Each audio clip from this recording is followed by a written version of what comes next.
of that report. I have given you a copy, but for the benefit of the members, I will read the first item on the annexure, because I think that is what is most important. The protocol on handling of notification of arrest, which should come here. The police forces in UK should, as soon as possible, and in any event within 24 hours of arrest, notify the Chief Superintendent Parliament of any case in which a member has been arrested or similarly detained, showing when and where the arrest took place, where and for how long the member was detained, when and on what basis released, and the offence cited. What is the offence? They have to be informed of what is the offence. So these immunities apply to us. These are exemptions from the normal arrest rules under Privileges Act, Section 7. So there we have the case of Honorable Richard Batuddin, the member. So far, no reason has been given as to why he is under detention.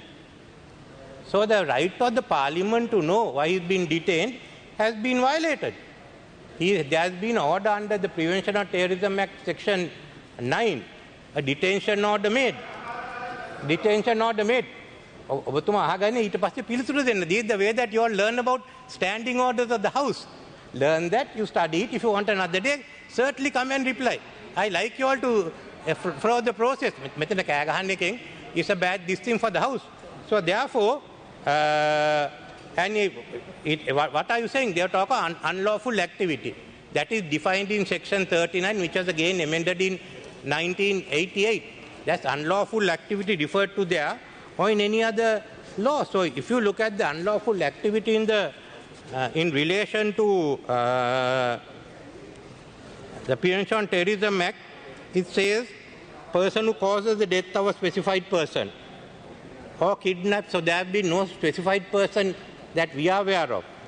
Causes the death of any person who is a witness to any offence, commits a criminal intimidation of a specified person, commits the offence of robbery or property of government, any department, commits the offence of mischief to property of the government, without lawful authority impose, manufacture, collect firearms, possess without lawful authority firearms, by words either spoken or read by signs or by extension, he has tried to cause violence, religious or racial, communal disharmony. He has erased, mutilates, defaced or otherwise interferes in any word, harbors, conceals, or in any other manner prevents, hinders, or into the apprehension of proclaimed person.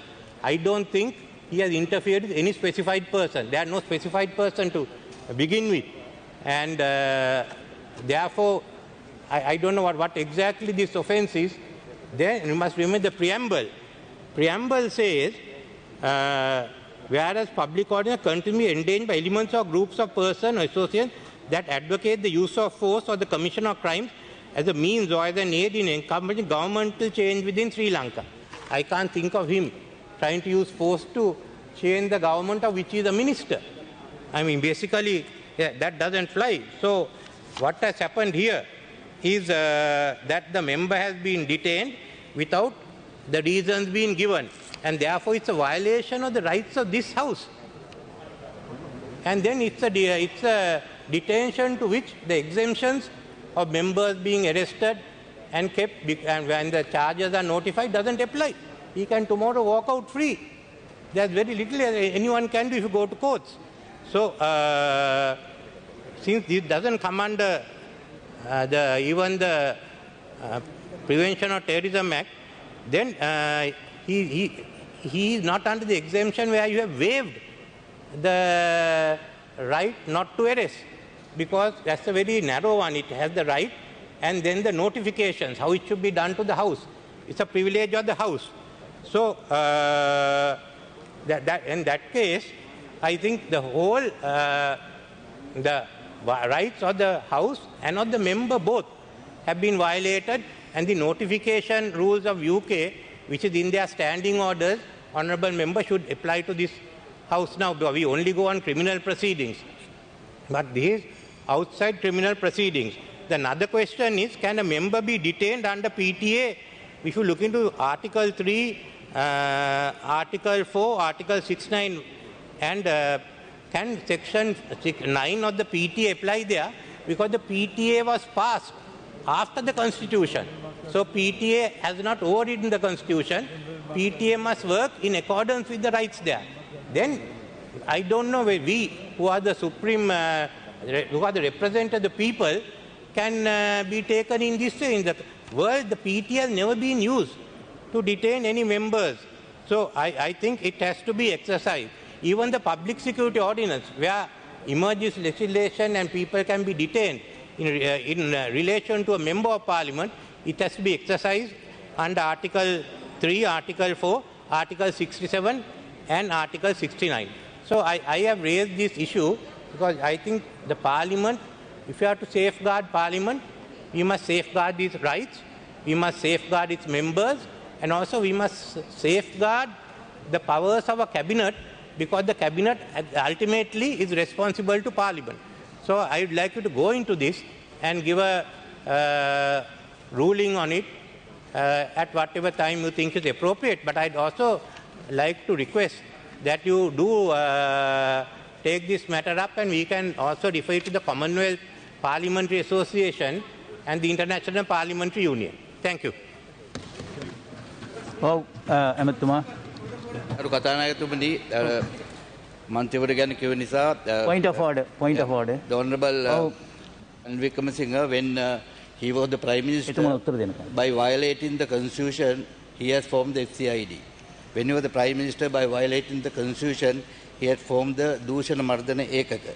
And I must ask whether he has already read the Erskine May at that time.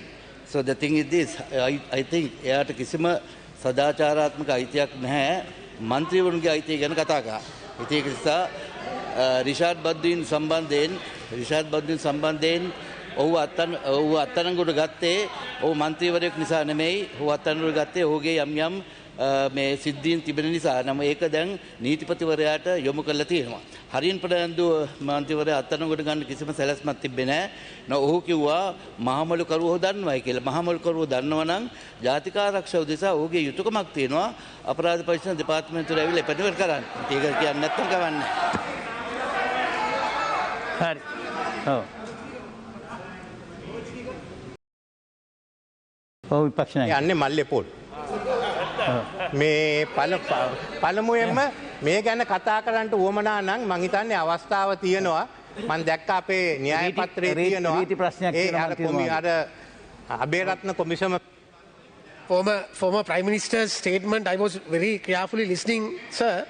It's good for studying. But the thing is, the irony is, you have come to one seat. Right, there are no. Sir, give me some opportunity because I am speaking. Please. Can I finish? You go ahead. All I am saying is, I have presented to you, I have presented to you all the relevant material. If there are counter material, that can be presented. I have nothing. I am not saying to do it today. So you certainly bring that in. And secondly, I like members of parliament to go study this. Come back, because the opportunity for all the new members to learn, and if they can find new material to refute me, all the better. But I don't think getting up here and shouting is a main. This house must conduct itself in a way that we gain the trust of the public. Members of the government may agree with me, they may not agree with me. No point of order there. They know, they need to know. So all this time, this house, I must, whether they agree with me or not, this house was able to sit down and listen to it. Mama කියන්නේ දිනයක් දාගන්න මේක අරගන්න එකක් කියන්න. As far as on අර මේ පාස්කු ඉරිදා මමයි හිටියේ මට ඉස්සෙල්ලා මේ ගැන කිව්වේ හරින් ෆර්නෑන්ඩෝ ඇමතිතුමා මට කතා කළා කිව්වා මේක හරි වැඩක් මගේ නංගි මට අද කිව්වා ඊයේ තාත්තා නංගිට කිව්වා කියලා මෙහෙම කරදරයක් ඇති වෙයි කියලා. ඉතින් මම ඒක කියන්නේ මගෙන් අහන්නකෝ. තව මේකක් වැඩ නැහැ මටනේ දැන් අපි ඔකට විවාදයකට යා යුතු නැහැ මේකයි තියෙන්නේ. එතන ඔය ගියේ එකක්වත් එදා උදේ ඉන්දියාවේ තොරතුරු ඇවිල්ලා මේව කරේ නෑ. අද දිනට පියමිත වැඩ කටයුතු යෝජනා පිළිබඳ දැනුම් දීම ගරු සමන්ප්‍රිය හේරත් මැතිතුමා. දැන් බබාලා වෙලා. ගරු කතානායකතුමනි, මිල්කෝ නිෂ්පාදකින්ගේ පදනම සංස්ථාගත කිරීමේ පනත් කෙටුම්පත මම ඉදිරිපත් කරමි. යෝජනා විස්තර කරන්න. කතානායකතුමනි ඒ යෝජනාව ඉස්තිර කරනවා. යෝජනා පිළිබඳ දිනට නියමිත කටයුතු යෝජනාංක 1 විශ්වාස භංග යෝජනාව